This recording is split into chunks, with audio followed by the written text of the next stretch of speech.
जो हुजूर नबी पाक सल्लल्लाहु ताला अलैहि वसल्लम पर जादू लबीद बिन अशरफ यहूदी उसकी लड़कियों ने किया, तो प्यारे आका अलैहिस्सलातु वस्सलाम की तबीयत पर उसका असर आ रहा था। मेरे आका अलैहिस्सलातु वस्सलाम बीमार भी हुए, उनका इलाज भी हुआ मुख्तलिफ मौके पर। तो ये जादू के जरिए भी अटैक किया गया, तो अल्लाह रब्बुल इज्जत ने जिब्राइल अलैहिस्सलाम को भेजा, प्यारे हबीब अलैहिस्सलातु वस्सलाम फला फला कुएं में फला जगह पर ये चीज है। शुरू में ये बात कही गई, सरकार के ऊपर जादू का असर नहीं हुआ था।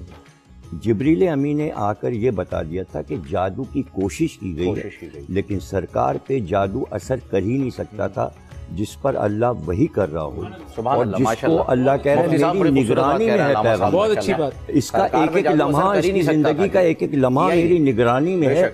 इस पर जादू इब्लीस कुछ कर ही नहीं सकता। जादू तो गंदी चीज है, वो हमारी नबी के लिए किसी नबी पर जादू का असर नहीं हुआ। जनाब मूसा का वाक़या मौजूद है, जादूगरों ने सारा जोर लगा लिया था। अल्लाह ने कहा हमने तुम्हें दो मौजिज़े दिए हैं, एक असा है और एक तुम्हारे हाथ में यदे बैज़ा है। हजरत मूसा ने असा को डाला, जादू खत्म हो गया फिरौन का।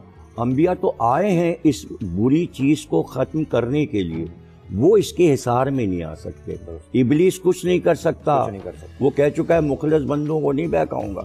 मुखलिसीन में अंबिया आते हैं, शैतान कोई असर इनके ऊपर नहीं। ताला अलैहि वसल्लम पर जो इस आया दोनों सूरतों का जो शान नुज़ूल है वो ये है कि लबीद बिन अशरफ यहूदी और उसकी लड़कियों ने जादू करने की कोशिश की थी। अच्छा, मैं मेरी बात भी सुनना है, सब मिलके ऐसे हमलावर ना हो।